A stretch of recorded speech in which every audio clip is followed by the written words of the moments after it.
नमस्कार class 12th के students, कैसे हैं आप लोग। आई होप आप बहुत अच्छे होंगे। और आज आपकी क्लास 12th की जर्नी स्टार्ट हो चुकी है। जी हाँ, हम लोगों ने ये नया बैच स्टार्ट कर दिया और इस बैच में हम संपूर्ण केमिस्ट्री पढ़ने वाले हैं इंग्लिश मीडियम में। जो बच्चे बिहार बोर्ड इंग्लिश मीडियम से कर रहे हैं उनके लिए ये चैनल बेस्ट है। ठीक है, यहां पर हम आपको चैप्टर 1 से चैप्टर लास्ट जो है वहां तक पढ़ाने वाले हैं। तो एक एक चीज हम लिख लिख कर पढ़ाएंगे, नोट्स भी आपको मिलेगा। जैसे ही एक चैप्टर कंप्लीट हो जाएगा आपको नोट्स भी मिलेगा। जैसा कि मैंने इस बैच के लॉन्चिंग में हमने बता दिया था, वो वीडियो आप देख लीजिए कि इस बैच में क्या क्या मिलने वाला है। ठीक है, अगर आप ये पहला लेक्चर पाए हैं तो पहले वो वीडियो देखिए जो हमने सबसे पहले बताया था इस बैच के बारे में कि अगर ये बैच ये बिल्कुल फ्री बैच है। मैं आपको बताना चाहूंगा ये बैच बिल्कुल फ्री है। केमिस्ट्री यहां पर पढ़ाया जाएगा, हमने सारी जानकारियां उसमें डाल दी है।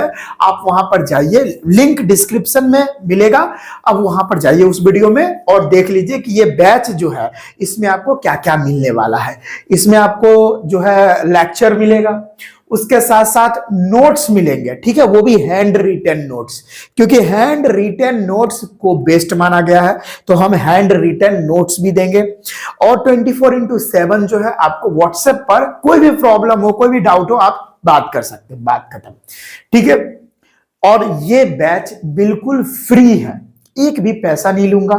और जैसे ये चैप्टर कंप्लीट होता है लास्ट में जाकर हम प्रीवियस ईयर क्वेश्चंस करेंगे। ठीक है, जो पीछे जो भी क्वेश्चंस बिहार बोर्ड में आ चुके हैं वो सारे क्वेश्चंस के साथ हम लोग डील करने वाले हैं। और भी जो कॉम्पिटिटिव लेवल का जो एग्जाम है उसको हम इस मतलब बैच में टारगेट नहीं कर रहे हैं। देखो होता क्या, इंग्लिश मीडियम में जो टीचर्स पढ़ा रहे होते वो नीट और जेईई भी पढ़ा दे रहे हैं उसमें। ठीक है, मैं भी पढ़ाता हूं, आप चैनल पे वीडियोस देख सकते हो। लेकिन हम ये बैच को स्पेशल डिजाइन ही सिर्फ बिहार बोर्ड एग्जाम के बच्चों के लिए कर रहे हैं। ठीक है, इसमें वही कंटेंट आपको मिलेगा जो बिहार बोर्ड में पूछा जाता है, जो बिहार बोर्ड से रिलेटेड होगा, उसके अलावा कुछ और नहीं मिलेगा। ठीक है, तो ये बात याद रखिए कि इसमें वही चीज मिलेगा जो आने वाला होता है। ठीक है, पढ़ाऊंगा मैं पूरा। ठीक है, तो हम जेईई और नीट का टॉपिक इसमें इंक्लूड नहीं करेंगे, इसमें नहीं जोड़ेंगे। सिर्फ बिहार बोर्ड को टारगेट करते हुए इस बैच को लॉन्च कर रहे हैं। ठीक है, आप समझ गए। तो वो वीडियो आप देख लीजिए, उस बैच में क्या क्या आपको मिलेगा, सब कुछ उसमें हमने इंफॉर्मेशन डाली हुई है। आप बिल्कुल विजिट करें वहां पर। अब ये जो है हमारा सबसे पहला चैप्टर वो हम स्टार्ट कर रहे हैं। और हमारा जो केमिस्ट्री 12th का जो पहला चैप्टर है वो है ठोस अवस्था यानी सॉलिड स्टेट। ठीक है, और मैं जो भी बताऊंगा प्योरली एनसीईआरटी को फॉलो करूंगा, ये बात याद रखिए। एनसीईआरटी का एक बाय एक लाइन आपको मिलता हुआ चलेगा। ठीक है, ये भी याद रखिए, एक एक लाइन मिलेगा एनसीईआरटी का। ठीक है, तो चलिए, मेरा नाम है विजेतानंद और स्वागत करते हैं आपका एकलव्य वाटिका यूट्यूब चैनल पर। अब बच्चों मैं उतर चुका हूं पूरे जुनून में, तो प्लीज हमें भी सपोर्ट करें, चैनल को जरूर सब्सक्राइब करके रख ले, क्योंकि भाई आप सब्सक्राइब नहीं करोगे तो क्लासेस जो आएंगी वो नोटिफिकेशन कैसे मिलेगा। ठीक है, तो आइए स्टार्ट करते हैं। ये जो हमारा सॉलिड स्टेट चैप्टर है ये केमिस्ट्री का पहला चैप्टर है। और आज हम जो है श्री गणेशाय करते हैं, मां सरस्वती का नाम लेकर। जय मां सरस्वती, आप लोग भी बोलेंगे जय मां सरस्वती। और आज का ये लेक्चर हम स्टार्ट करते हैं। चलिए अब उड़ाते हैं केमिस्ट्री को। चलिए, सबसे पहले ये जो चैप्टर हमारा ठोस अवस्था में, आपको बच्चों में फिर से बोलना चाहूंगा जो मैं लिखाऊंगा नोट्स बनाते हुए चलना, क्योंकि एकदम सोए पड़े हैं और लेक्चर देख रहे हैं ऐसा काम मत करना प्लीज यार। हम रिक्वेस्ट करते हैं, अगर आप मेरे से जुड़े हो तो आप बहुत अच्छे से करें काम, ईमानदारी से करें, सच्ची निष्ठा से करें, और देखिए फिर आपका सब कुछ अच्छा होने वाला है, सब कुछ भला होने वाला है। तो देखिए सॉलिड स्टेट चैप्टर है, यह केमिस्ट्री का पहला चैप्टर है। क्योंकि अगर सीबीएसई बोर्ड के लिए बात करें तो यह चैप्टर डिलेट माना जाता है। ठीक है, और यूपी बोर्ड में भी डिलेट है ये चैप्टर, लेकिन बिहार बोर्ड में है तो हम पढ़ाएंगे, बिल्कुल पढ़ाएंगे भाई, क्यों नहीं। चलिए आइए सबसे पहले हम जो है पढ़ते हैं सॉलिड स्टेट चैप्टर। और सॉलिड, पहले सॉलिड के बारे में जानना होगा ना, क्या होता है सॉलिड। चैप्टर ही है सॉलिड स्टेट, तो थोड़ा जान लेते हैं। सॉलिड क्या होता है, तो हम पहले जानते हैं general characteristics of solids. Solid का कुछ जनरल कैरेक्टरिस्टिक्स जानते हैं, मतलब सॉलिड कहते किसको हैं, सॉलिड के अंदर गुण क्या क्या होता है, ठीक है, वो सारी चीजें अभी हम डिस्कस कर रहे हैं। देखते रहिए, पॉइंट बाय पॉइंट हम लिखते चलेंगे और आपको नोट करते हुए चलना है, ठीक है। देखिए, solids are very hard, solids are very hard, solids are very hard. हाँ सर, ये तो हम बहुत बच्चे से पढ़ते हुए आ रहे हैं कि सॉलिड बहुत हार्ड होते हैं। हाँ सर बताइए। तो हम लिखेंगे solids are very hard and rigid. क्या बोलते हैं, रिजिड, बिकॉज बी और स्लैश सी मतलब बिकॉज। समझ लेना, मैं पूरे बैचेस में बी और ये C, B C favourite word है, बी सी ऐसे लिखता हुआ चलूंगा, ठीक है, गलत मत समझना। Solids are very hard and rigid because in solid intermolecular force of attraction, क्या लिखूंगा, intermolecular force of attraction, intermolecular force of attraction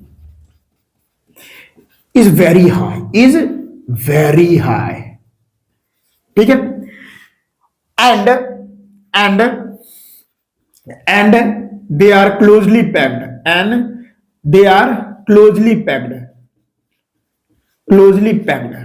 सीधा लिखो, क्योंकि उनके अंदर इंटरमोलिक्यूलर फोर्स ऑफ अट्रैक्शन जो होता है ना वो बहुत ज्यादा होता है, या उसी को हम बोल सकते हैं क्लोजली पैक्ड होते हैं। यानी जो सॉलिड्स होते हैं वो क्लोजली पैक्ड होते हैं। मतलब सर कुछ समझ नहीं आ रही, क्लोजली पैक्ड मतलब देखो, यानी जो सॉलिड्स होते हैं ना, जैसे हम सॉलिड्स की बात करें, ये सॉलिड्स है, मान लो ये छोटा सा टुकड़ा हम कोई भी सॉलिड का ले लिए, इसके अंदर जो भी सॉलिड के एटम्स होते हैं वो पैक होते हैं, पूरी तरह से पैक होते हैं, उनको जाने का, इधर उधर हिलने का कोई जगह नहीं है। देख रहे हो, मैं एकदम बढ़िया से बना रहा हूं, आप भी एकदम बढ़िया से सजा के नोट्स लिखो, क्योंकि यही नोट्स आपको पूरा साल भर काम देने वाला है, ठीक है, पूरा साल भर ये नोट्स आपको काम देगा।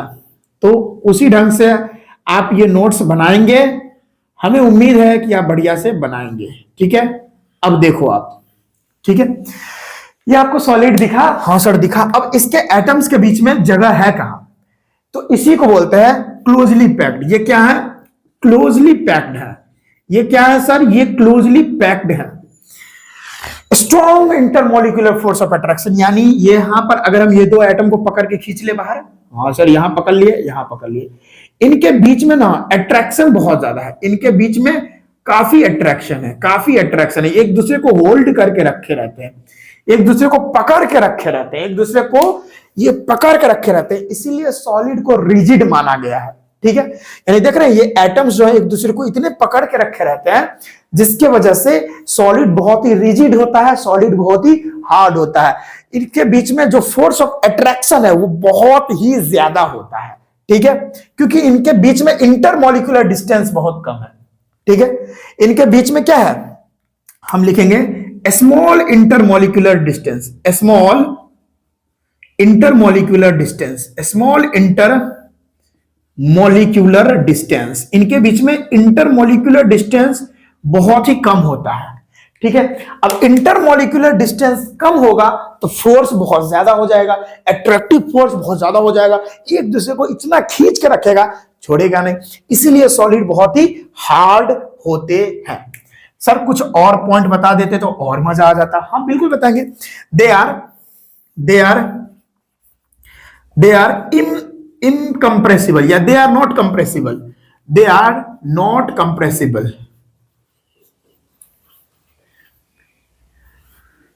मतलब ये कंप्रेसिबल नहीं होते, मतलब इसको आप कंप्रेस नहीं कर सकते, इसको आप दाब नहीं सकते। क्या सॉलिड को आप दाब सकते हो, नहीं दाब सकते। आप अपने हाथ से दाब सकते हो, नहीं दाब सकते। क्यों, क्योंकि उनके अंदर में डिस्टेंस है ही नहीं। अब डिस्टेंस रहेगा तब ना, उन दोनों के बीच में खाली जगह रहेगा तब ना वो उसको दाबेंगे तो दबा जाएगा, ठीक है ना। अब इसको दाबेंगे तो दबाएगा जी, अरे ये दबेगा, नहीं दबेगा। तो वही बात मैं आपको कह रहा हूं कि सॉलिड जो है वो दब नहीं सकते। तो और हम बात लिखेंगे, और सर क्या हम लिख सकते हैं कि मतलब ये जो है ना good conductor of heat and मतलब, अच्छा solid good conductor of heat and electricity थोड़ी होते हैं, सॉलिड, देखो सॉलिड, कुछ सॉलिड इलेक्ट्रिसिटी के कंडक्टर होते हैं, कुछ सॉलिड इलेक्ट्रिसिटी के कंडक्टर नहीं होते हैं। तो हम इसमें लिखेंगे they do not have fluidity, they do not have fluidity, मतलब इनके पास फ्लूइडिटी वाला भी नेचर नहीं होता। फ्लूइडिटी क्या होता है, मतलब सॉलिड में बहने की प्रवृत्ति नहीं होती, सॉलिड बह नहीं सकता। आप ऐसा सुने हो, अरे लोहा बह रहा है, ऐसा सुने हो कुर्सी बह रहा है, ऐसा सुने हो घर बह रहा है, ऐसा सुने हो, नहीं सुने हो। तो जो सॉलिड के अंदर होती है ना, बहने की प्रवृत्ति नहीं होती है। लेकिन वाटर को देख लो, वाटर बहता है ना, हाँ सर वाटर बहने लगता है, हाँ सर वाटर तो बहने लगता, तेल बहता है, हाँ सर तेल बहता है, हवा बहता है, हाँ सर हवा बहता है। तो हम कह सकते हैं कि जो सॉलिड्स होते हैं उनमें फ्लूइडिटी वाला गुण पाया जाता है। ठीक है, फ्लूइडिटी, बहने की प्रवृत्ति। ठीक है सर, ये बातें हमें समझ में आ रही है, इसको नोट करते हुए चले, मजा तभी तो आएगा। थोड़ा हम पानी पीते हैं, ठीक है, ओके, बहुत ही बढ़िया, नोट करिए।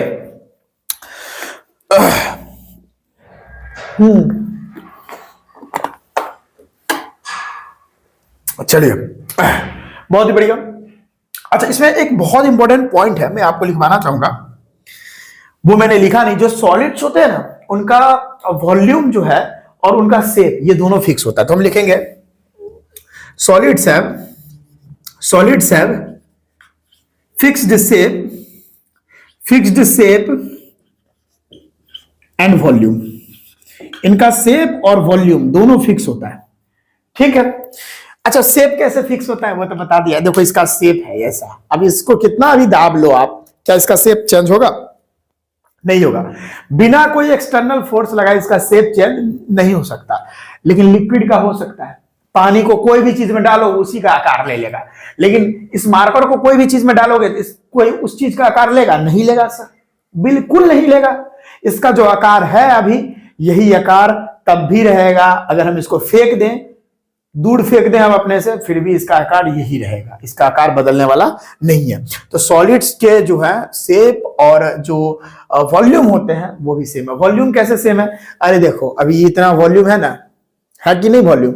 अगर हम इसको ऐसे कितना भी इसको दबाएंगे तो क्या इसका वॉल्यूम चेंज होगा? ये सर इतना ही रहेगा ना? हाँ सर इतना ही रहेगा। तो सॉलिड्स का ना तो मतलब शेप होता है, हाँ सॉलिड जो है उसका शेप और वॉल्यूम दोनों फिक्स होता है। बहुत ही बढ़िया। चलिए ये पॉइंट आप लिखिए, अब हम इसको मिटाते हैं, फिर आगे बढ़ते हैं। टाइप्स ऑफ सॉलिड्स के बारे में पढ़ते हैं। सॉलिड के कितने टाइप होते हैं, नोट करिए भाइयों, नोट करिए।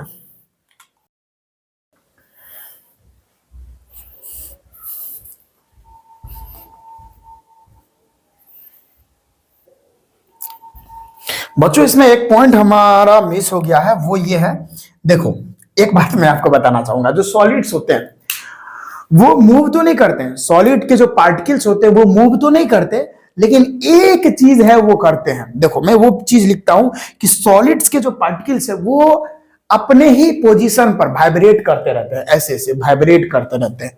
ठीक है, ये खुद मूव नहीं करते। मैं अभी आपको एग्जांपल देता हूं। देखो अभी देखो आप 12th में पढ़ रहे हो, अगर आप कोई इंस्टीट्यूट ज्वाइन किए होंगे तो अपने शहर में जाते हुए बस से, तो बस में क्या होता है, बहुत ज्यादा भीड़ होता है। इतनी भीड़ होती है बस में, इतनी भीड़ होती है कि आप जो है ना तो इधर हो सकते हो, ना तो आप यहां जा सकते हो, ना बस में यहां जा सकते हो। इतनी भीड़ होती है बस में, हम जानते हैं ये चीज, मैं भी गुजर चुका हूं।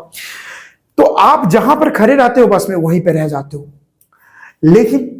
लेकिन भले आप एक जगह से दूसरी जगह नहीं जा पाओ, लेकिन एक चीज तो आप कर सकते हो, अपने जगह बनाने के लिए कहीं आपको वो चाप ना दे, आप जगह बनाने के लिए ऐसा तो करते हो, अरे हट भाई उधर थोड़ा जगह दे, उधर तो जगह, उधर जगह दो, ऐसे तो करते हो ना? करते हो कि नहीं करते हो? हाँ सर करते हैं। तो वही पार्टिकल होता है। कोई भी सॉलिड का पार्टिकल एक जगह से दूसरी जगह जा तो नहीं सकता, लेकिन पार्टिकल जो है एक काम करते हैं, वो अपने ही जगह पे ऑसिलेट करते हैं, वाइब्रेट करते हैं, ऐसे जैसे आप जो है जगह बनाने के लिए बस में फुट ये वुप, वुप, वुप, ऐसे करते हो। भाई उधर थोड़ा साइड हो जाए, तो अपनी जगह पे करते हो। सेम उसी तरह से यहां भी करते हैं। तो हम लिखेंगे the particles of solid do not move but they can vibrate at their mean position, at their mean position, अपने ही पोजीशन पर वाइब्रेट करते रहते हैं। ठीक है, ये पॉइंट मिस हो गया था, मैंने लिखा दिया ये बात। ये था जनरल कैरेक्टरिस्टिक्स ऑफ सॉलिड। अब बात करते हैं हम लोग बहुत इंपॉर्टेंट चीज के बारे में, वो है टाइप्स ऑफ सॉलिड। चलिए स्टूडेंट्स, अब बात करते हैं टाइप्स ऑफ सॉलिड। तो हेडिंग लगाइएगा आप लोग, टाइप्स ऑफ सॉलिड। क्या? Types of solid. सॉलिड के कितने प्रकार होते हैं? देखो भाई, अगर हम बात करें सॉलिड दो प्रकार का होता है। सॉलिड दो प्रकार का होता है भाई। अगर हम बात करें सॉलिड के बारे में, तो सॉलिड दो प्रकार का होता है। सॉलिड सर दो प्रकार का होता है, बताइए सर। एक होता है क्रिस्टलाइन सॉलिड, जिसके बारे में हमें पूरा डिस्कस करना है। Crystalline solid. सर दूसरा भी बता देते तो मजा ही आ जाता। लो ना भाई, काहे टेंशन ले रहे हो? टेंशन देने का, लेने का नहीं। ये क्रिस्टलाइन सॉलिड। दूसरा है एमोर्फस। Amorphous solid. अभी दोनों के बारे में थोड़ा बहुत पढ़ लेते हैं। इसके बारे में हमें नहीं पढ़ना होता, क्योंकि इसकी ज्योमेट्री जो है सही नहीं होती, ज्योमेट्री फिक्स नहीं होती, जिसकी वजह से इसके बारे में नहीं पढ़ते हैं। इसके बारे में पढ़ते हैं। तो बताइए, इन दोनों में हम आज डिफरेंशिएट करेंगे और समझेंगे बहुत सारी बातें जो हमें समझनी है, जो बोर्ड एग्जाम में डायरेक्ट आता है। देखो, क्रिस्टलाइन सॉलिड की अगर बात करें, इसको हम लोग क्रिस्टलीय ठोस बोलते हैं। ठीक है, इसको हम अक्रिस्टलीय ठोस बोलते हैं। तो अगर हम क्रिस्टलाइन सॉलिड की बात करें, तो इसमें पहला पॉइंट क्या बनता है? सर इसमें पहला पॉइंट बनता है कि ये रेगुलर, इसका जो है ज्योमेट्री रेगुलर 3D अरेंजमेंट, या हम डायरेक्ट अगर लिखेंगे तो ऐसे लिखेंगे, बढ़िया से लिखेंगे। सर हम लोग बढ़िया बैच में पढ़ रहे हैं, हम लोग बढ़िया से लिखेंगे, तो हम इसमें लिखेंगे particles are regularly arranged in 3 dimension. क्या लिखा मैंने? यानी क्रिस्टलाइन सॉलिड के अंदर के जो पार्टिकल्स होते हैं वो रेगुलरली अरेंज होते हैं 3 डायमेंशन में। ठीक है, रेगुलरली अरेंज होते हैं 3 डायमेंशन में। हाँ सर बहुत बढ़िया। लेकिन एमोर्फस सॉलिड की बात करें, सॉरी एक ही ना होगा, क्या गुंडा बनेगा रे तू। चलो पहला इसका एमोर्फस सॉलिड, इसके पार्टिकल्स रेगुलरली अरेंज होते हैं, लेकिन इसमें लिखेंगे particles are not regularly arranged.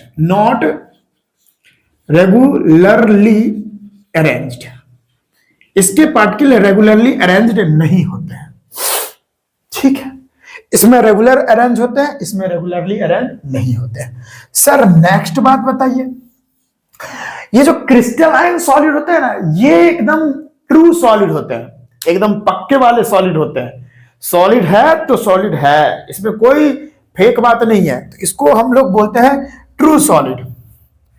ये क्या है? ये ट्रू सॉलिड होते हैं, ये ट्रू सॉलिड्स होते हैं। लेकिन ये ट्रू सॉलिड नहीं होते, इनको स्यूडो सॉलिड बोला जाता है। इनको क्या बोला जाता है? स्यूडो सॉलिड, या इनका एक और नाम है super cooled liquid. Super cooled liquid भी बोला जाता है इन्हें। ठीक है, इनका नाम है, अब नाम से हम लोग क्या कर सकते हैं।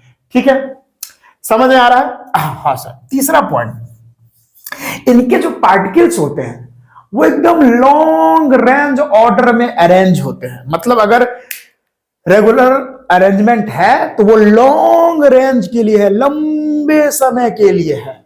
ठीक है, तो हम लिखेंगे particles are arrange in long range, या डायरेक्ट लिखेंगे long range order. Long range order, इनका जो ऑर्डर होता है रेगुलर वाला, आरएनजी, रेंजर क्या लिख दिया, लॉन्ग रेंज ऑर्डर। अगर ये लॉन्ग रेंज ऑर्डर तो ये शॉर्ट रेंज ऑर्डर, ये क्या होंगे, शॉर्ट रेंज ऑर्डर के लिए होंगे, शॉर्ट रेंज ऑर्डर के लिए। मतलब सर ये लॉन्ग रेंज ऑर्डर क्या हुआ, शॉर्ट रेंज ऑर्डर क्या, देखो सुनो सुनो भाइयों मस्ती में। देखो लॉन्ग रेंज का मतलब क्या होता है कि जो पार्टिकल्स होंगे ना वो 3D अरेंजमेंट में, यहां लिखा ना 3 डायमेंशन में, एकदम रेगुलर तरीके से अरेंज होंगे, एकदम regular regular regular regular regular regular, ठीक है, एकदम रेगुलर तरीके से अरेंज होंगे, बहुत दूर तक, क्या, बहुत दूर तक रेगुलर तरीके से अरेंज होंगे। अगर लाल लाल है कोई चीज तो उसके बाद ब्लू, फिर लाल ब्लू लाल ब्लू लाल ब्लू लाल ब्लू लाल ब्लू लाल ब्लू लाल ब्लू, ऐसा चलता ही जाएगा लॉन्ग रेंज के लिए बहुत दूर तक। तो इस तरह के जो सॉलिड्स होते हैं वो होते हैं हमारे क्रिस्टलाइन सॉलिड, कि क्रिस्टलाइन सॉलिड के अंदर जो पार्टिकल्स होते हैं वो रेगुलर तरीके से लॉन्ग रेंज के लिए जुड़े हुए होते हैं, उसके पार्टिकल्स अरेंज होते हैं। लेकिन इसके हमारे एमॉर्फस सॉलिड के यहां पर ये देखो मैं बताता हूं, अरे भैया ये देखो, ये मैंने ब्लू, ये मैंने ब्लैक बनाया और ये ब्लू बनाया और उसके बाद फिर ब्लू बन गया। लो ये रेगुलर है क्या, नहीं है सर ये रेगुलर, फिर ब्लू बन गया, फिर ब्लैक ब्लू, और यहां पर कुछ भी अरेंज हो जाएगा। देखो ये रेगुलर अरेंजमेंट है क्या, नहीं सर ये रेगुलर नहीं है। रेगुलर सर यहां पर बन सकता है सर, ये देखिए ये देखिए उसके बाद ब्लू, फिर देखिए इसके बाद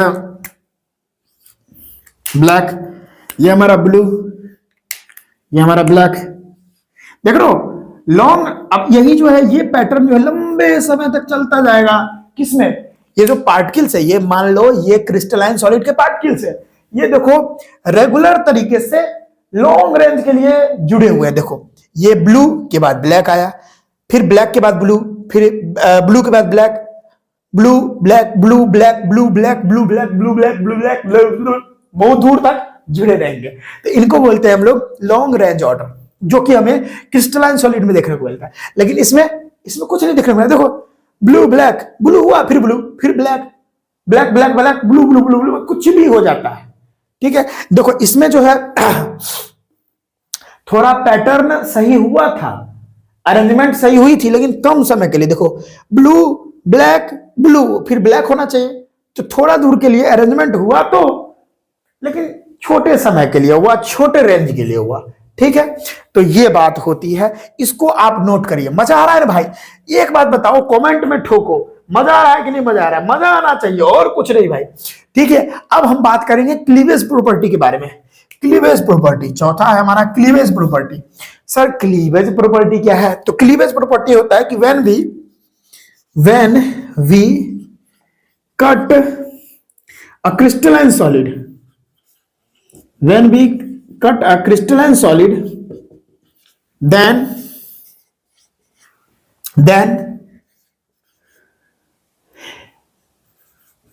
a smooth, एक मिनट, स्मूथ सरफेस appear। मतलब जब हम ना क्रिस्टलाइन सॉलिड को काटेंगे बीचों बीच, तो कटा हुआ जो भाग होगा वो एकदम स्मूथ होगा, प्लेन होगा। देखो मैं बता देता हूं, एक मिनट, मस्ती में देखो ना रे भाई, मस्ती में हम लोग करेंगे ना। ये अगर क्रिस्टलाइन सॉलिड है, ठीक है, अगर हम बीचों बीच इसे कट करें, क्या करें, बीचों बीच कट करें, तो दो सरफेस खुल के आएगा। हाँ सर दो सरफेस खुल के आएगा, एक सरफेस होगा ये वाला और दूसरा सरफेस होगा उसके बगल वाला, ये वाला। देखो ये आया। अब यहां पर इसका जो सरफेस है ना, इसका जो सरफेस है और इसका जो सरफेस है, ये पूरी तरह से क्या है, स्मूथ है। ये क्या है, इसका सरफेस जो खुल के आएगा हमारे सामने, अगर बीच से हम इसे काट दिए तो इसका जो सरफेस है ये स्मूथ होगा, एकदम मुलायम होगा। लेकिन यही चीज अगर हम इसमें देखेंगे, वो लिखेंगे when we cut a amorphous solid, when we cut amorphous solid, then rough surface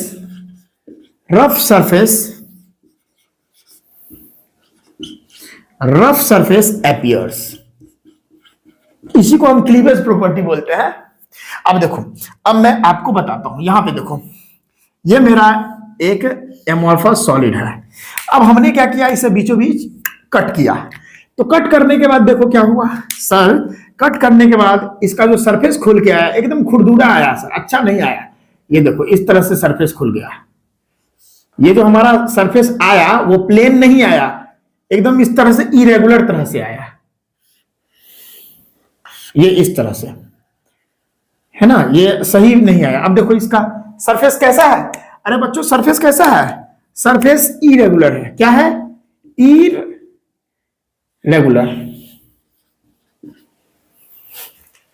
ठीक है, समझ में आया। तो इसी को हम क्लीवेज प्रॉपर्टी बोलते हैं। इसी प्रॉपर्टी को हम क्या बोलते हैं, क्लीवेज प्रॉपर्टी। ठीक है, कि अगर हम क्रिस्टलाइन सॉलिड को बीचों बीच कट करते हैं, क्या करते हैं, कट करते हैं, तो उसका जो सरफेस है क्रिस्टलाइन सॉलिड में एकदम स्मूथ आएगा। लेकिन अगर वही एमोर्फस सॉलिड में करते हैं, देखो कट किए, कच, देखो सरफेस कैसा आया, खुरदुरा आया, तो इरेगुलर सरफेस है। तो सिंपल सी बात है ना, उसका अरेंजमेंट सही है ही नहीं, तो काटेंगे तो सरफेस कैसा आएगा, खुरदुरा आएगा। तो एमोर्फस सॉलिड में जो सरफेस खुल के आता है वो इरेगुलर आता है। ठीक है, इसको नोट करें भाइयों, पहले एमोर्फस और क्रिस्टलाइन दोनों को नोट करें। अभी हम आगे और बात करते हैं, अभी और सारी बातें बची हुई है, तब तक मैं पी लेता हूं। देखो आज का लेक्चर थोड़ा कम ही देर का होगा।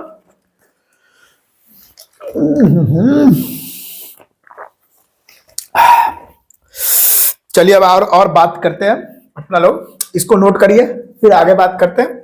कुछ बातें और बची हैं जो मैं लिखवा देता हूं। आज तो हम इतना ही बात करेंगे, मतलब आज तो बहुत ही कम बात होगी, क्योंकि आज पहला लेक्चर है, तो बहुत ही छोटा लेक्चर हम कर रहे हैं। लेकिन अगले दिन से हम लोग पढ़ेंगे टाइप्स ऑफ क्रिस्टलाइन सॉलिड, यानी क्रिस्टलाइन सॉलिड का टाइप हम लोग पढ़ेंगे। उसमें हम लोग पढ़ेंगे मेटालिक सॉलिड, आयनिक solid, covalent solid, molecular solid, और फिर उसको डिस्कस करेंगे बहुत अच्छे तरीके से, अच्छे लेवल से।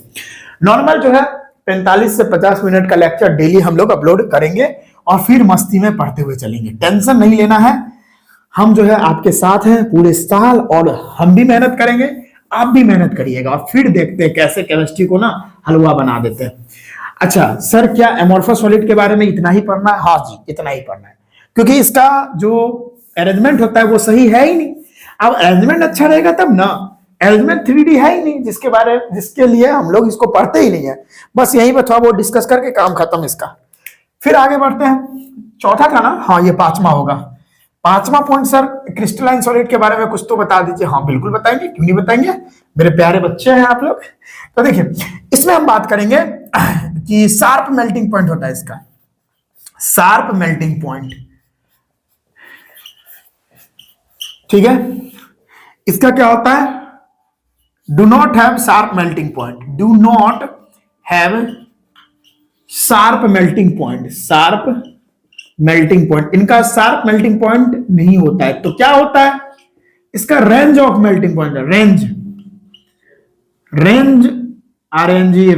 Of melting point. इनका मेल्टिंग पॉइंट जो है वो रेंज में होता है। मैं बता रहा हूं, जैसे कोई भी क्रिस्टलाइन सॉलिड है ना, उनका मेल्टिंग पॉइंट शार्प है। शार्प कहने का क्या मतलब है सर, मतलब देखो कोई भी मतलब क्रिस्टलाइन सॉलिड अगर 850 डिग्री टेम्परेचर पर मेल्ट कर रहा है, तो वो 850 डिग्री पर ही मेल्ट करेगा। वो न तो 849 डिग्री पर मेल्ट करेगा और न ही 851 पे। वो अगर मेल्ट करेगा तो 851 पर, सॉरी 850 पे ही करेगा, 851 पर भी करेगा, लेकिन एग्जैक्ट 850 जैसे ही टेम्परेचर आएगा वो मेल्ट होना स्टार्ट हो जाएगा। अगर आप 849 डिग्री सेल्सियस भी टेम्परेचर दे रहे हैं, फिर भी वो मेल्ट नहीं करेगा। जैसे ही आप 850 डिग्री सेल्सियस टेम्परेचर डालें, खट सबर मेल्ट होना स्टार्ट हो जाएगा। इसी को बोलते हैं शार्प मेल्टिंग पॉइंट, मतलब एग्जैक्ट एक ऐसा मेल्टिंग पॉइंट जो उतना ही मेल्टिंग पॉइंट पर मेल्ट होना स्टार्ट होगा।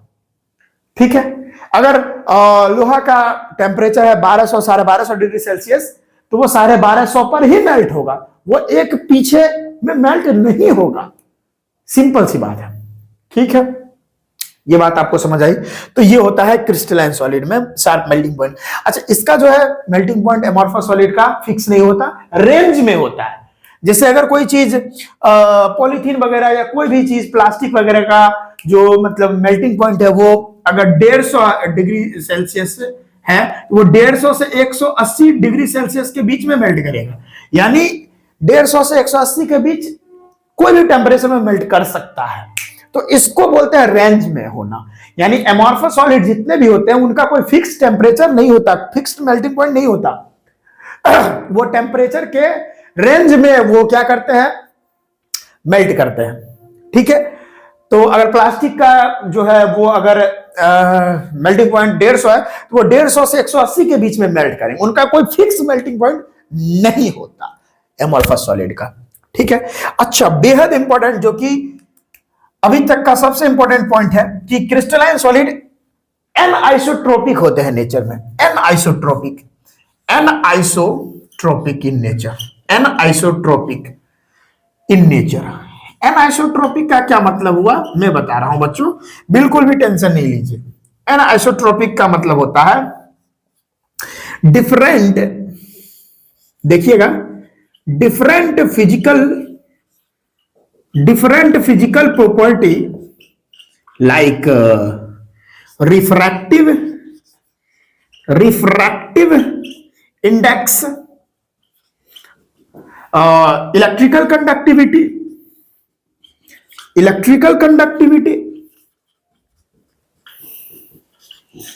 etc. डिफरेंट फिजिकल प्रॉपर्टी जैसे में हो गया रिफ्रैक्टिव इंडेक्स, जैसे में हो गया electrical conductivity, etc. Different physical properties, different physical properties, क्या लिखूं मैं इसमें एनाइसोट्रोपिक में? हाँ, anisotropic in nature, different physical properties appear in different direction, in different direction।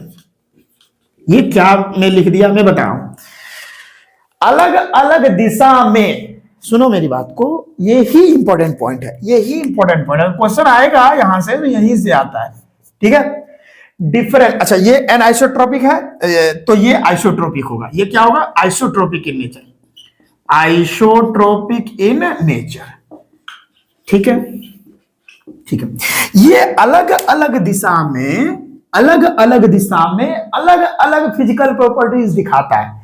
Crystalline solid में आप इस डायरेक्शन में चल जाओ तो कुछ और प्रॉपर्टी नजर आएगी, आप इस डायरेक्शन में चल जाओ कुछ और प्रॉपर्टी नजर आएगी, आप इस डायरेक्शन में चल जाओ कुछ और प्रॉपर्टी नजर आएगी, और फाइनली आप इस डायरेक्शन में चल जाओ आपको कुछ और प्रॉपर्टी नजर आएगी।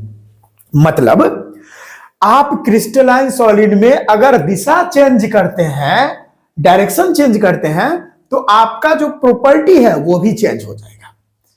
मतलब सर ये मुझे समझ नहीं आ रही, अगर आप एग्जाम्पल से बता देते तो और मजा आ जाता। हाँ भाई, आपके लिए एग्जाम्पल हम सेलेक्ट करके लाते हैं ना, काहे लिए टेंशन ले रहे हैं? देखिए, पहले तो हम आपको एनसीईआरटी वाला एग्जाम्पल बताना चाहेंगे, उसके बाद हम वो ना देसी एग्जाम्पल पर हम आएंगे बाद में। पहले एनसीईआरटी वाला एग्जाम्पल। तो देखो, एनसीईआरटी वाला एग्जाम्पल हम लेते हैं। हम ना एक रेगुलर अरेंजमेंट बनाते हैं। एक ये भी क्या है सर, अभी ये नीला है, मैं इसको ना बहुत तेजी से ब्लू ब्लैक करके हम अरेंज कर देते हैं। ठीक है, इसको हम हटाते हैं और ब्लू ब्लैक हम कर देते हैं ताकि हमारा बच्चों लोगों का भी समय बचे।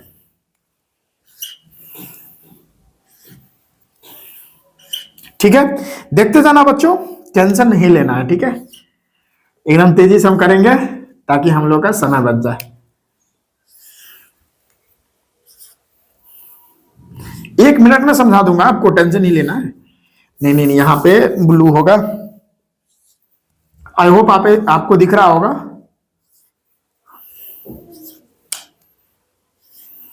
चलिए, ये हो गया, हमने कर लिया। इसको थोड़ा और अच्छे से बना दे।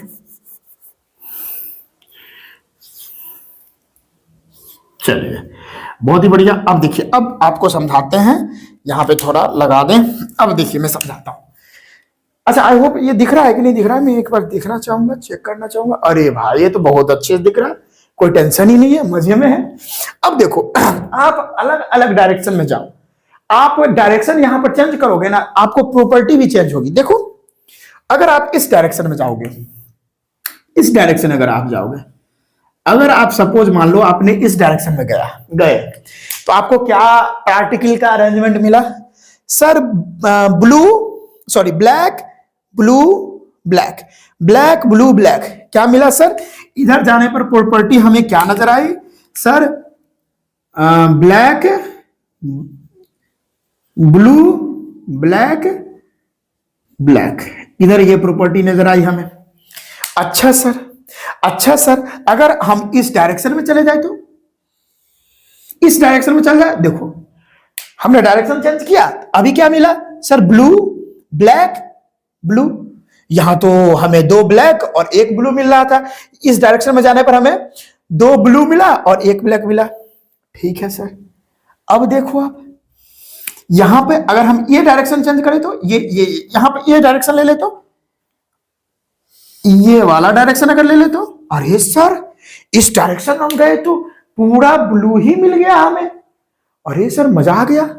देख रहे हो ना, ये ही बात है कि आप डायरेक्शन चेंज करोगे तो आपको प्रॉपर्टीज अलग मिलेगी, एटम्स का अरेंजमेंट अलग अलग देखने को मिलेगा।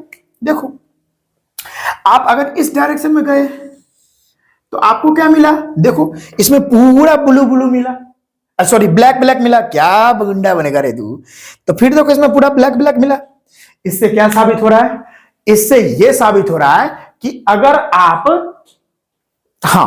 आप क्रिस्टलाइन सॉलिड में जाओगे तो अलग अलग दिशा में, इस दिशा में कुछ और गुण मिलेगा, इस दिशा में कुछ और प्रॉपर्टी, इस दिशा में कुछ और प्रॉपर्टी, इस दिशा में कुछ और प्रॉपर्टी मिलेगा। इसी प्रॉपर्टी को हम लोग बोलते हैं एनआइसोट्रोपिक।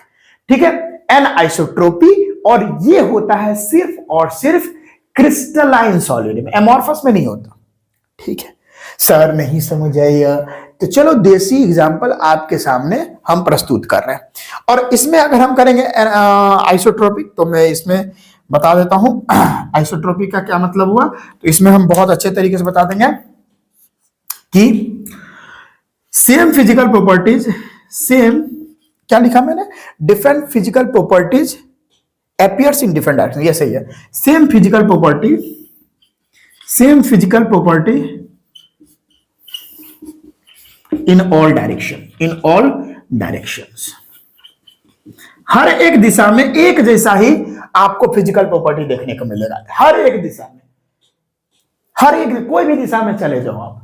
ठीक है, अभी इसको ना मैं एक एग्जांपल से समझा देता हूं। ठीक है, अभी आपको एनआइसोट्रोपिक और आइसोट्रोपिक दोनों एक ही बार में समझ में आ जाएगा। देखो, वैसे तो मैं यहां पर समझा दिया हूं, लेकिन जिन बंधुओं को, जिन बच्चों को नहीं समझ आया, आइए यहां पर देखते हैं। देखो भाई, यहां पर ना ये हमारे पास थाली है, क्या है? थाली है, और यहां पर हम इसको बीचों बीच कट कर लेते हैं। अब ये क्या है सर? ये थाली है और इसमें चावल और दाल है। इस साइड चावल है, इस साइड राइस है, और इस साइड दाल है। क्या है? दाल है। ठीक है, हाँ सर। और हमने एक चम्मच ले लिया। देखो, अभी एकदम बेसिक तरीके से समझा देता हूं। यहां पर ये थाली है सर, गोल सा, और इसमें चावल है और इसमें दाल है। अब हम चम्मच ले लिए, और अगर हम चम्मच इस दिशा में चलाते हैं, अगर चम्मच हम इस दिशा में चलाते हैं तो हमें क्या मिलेगा सर? इस दिशा में चम्मच चलाने से हमें सिर्फ और सिर्फ दाल मिलेगा। ठीक है सर, अगर हम चम्मच को इस दिशा में चलाते हैं तो हमें क्या मिलेगा सर? इस दिशा में चलाने पर हमें सिर्फ राइस मिलेगा। क्या मिलेगा? राइस मिलेगा। तो देख रहे हो, दिशा चेंज करने पर प्रॉपर्टीज ही चेंज हो रही है, अलग अलग चीज मिल रहा है। इस दिशा में दाल मिला, इस दिशा में चले तो सिर्फ चावल मिला, और अगर हम इस दिशा में चले तो सर इस दिशा में चलने पर हमें चावल और दाल दोनों मिलेगा। यानी क्या मिलेगा? राइस एंड दाल दोनों मिलेगा। तो इससे क्या समझ में आया कि अलग अलग दिशा में अलग अलग गुण आपको देखने को मिल रहा है। तो इसको बोलते हैं एनआइसोट्रोपिक। ठीक है, और आइसोट्रोपिक में अभी बताता हूं, ये समझ में आ गया? आ गया। हाँ, इसको मिटाते हैं और फिर देखिए अभी आपको समझाते हैं। ये एग्जांपल मैंने दिया देसी, इसको बोलते हैं देसी एग्जांपल, जो कि मैंने आपको बताया। अगर आपको इससे नहीं समझ आया हुआ तो ये देसी एग्जांपल है, ठीक है। अब देखो, अब मजा आएगा, अब एनआइसोट्रॉपी को एक ही बार में समझाता हूं, देख लो, नजर डालो।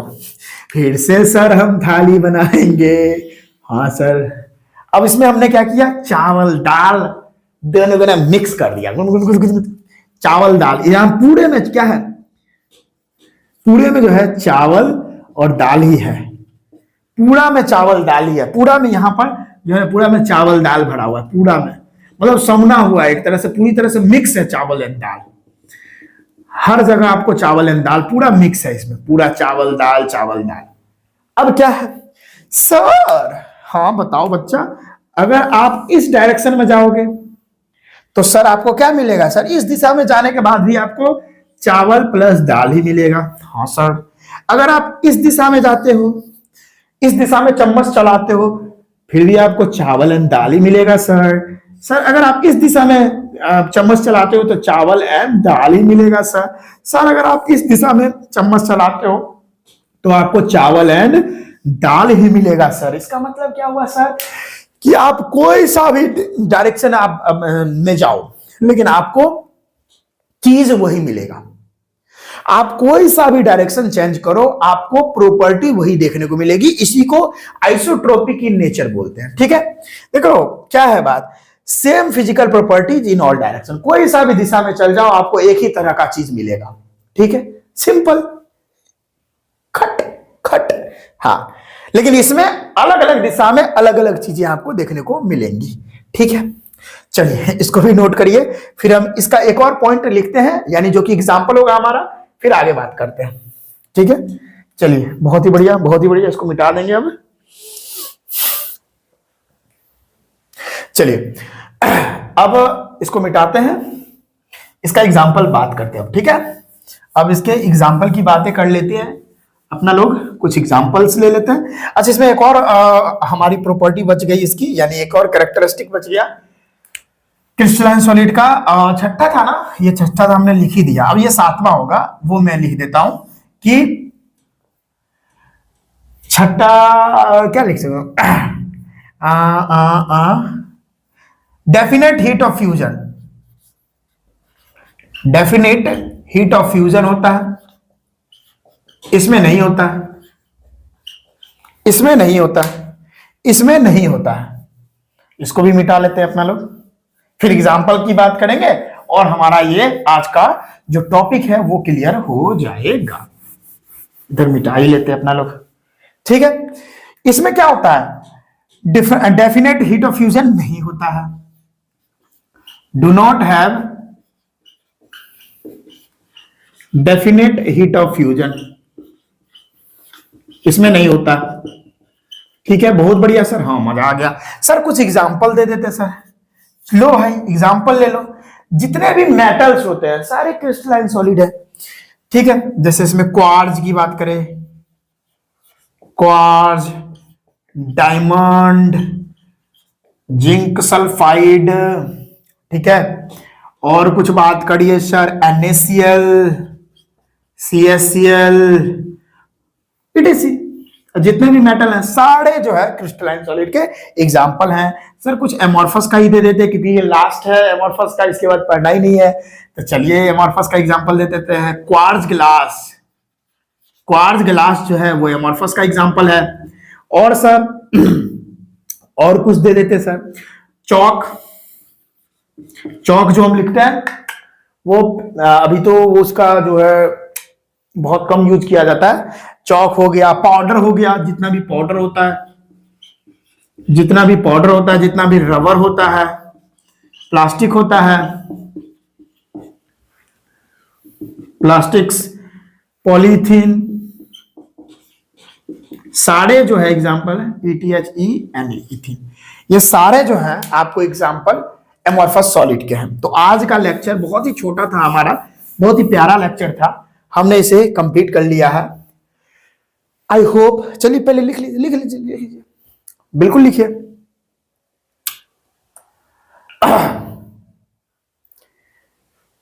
चलिए, बहुत ही बढ़िया। आई होप आपने इसे लिख लिए होंगे। चलिए, आज का लेक्चर आपको पसंद आया होगा और आज ये पहला वीडियो शूट हो चुका है और अगला वीडियो में हम बात करेंगे टाइप्स ऑफ क्रिस्टलाइन सॉलिड, क्योंकि इसका कहानी अब यहीं पे खत्म हो चुका है। इसके बाद बात नहीं करेंगे क्योंकि इसका ज्योमेट्री इरेगुलर है। जिसका ज्योमेट्री इरेगुलर है फिर उसकी क्या बात करेंगे हम लोग, ठीक है। चलिए, अगले वीडियो में हम बात करते हैं types of crystalline solid. Channel को सब्सक्राइब नहीं किया है तो सब्सक्राइब कर लीजिए, क्योंकि ये जो है ना, ये वीडियो आपको बहुत हेल्प करने वाला है, ठीक है। चलिए, मिलते हैं अगले वीडियो में, तब तक के लिए राधे राधे, जय हिंद।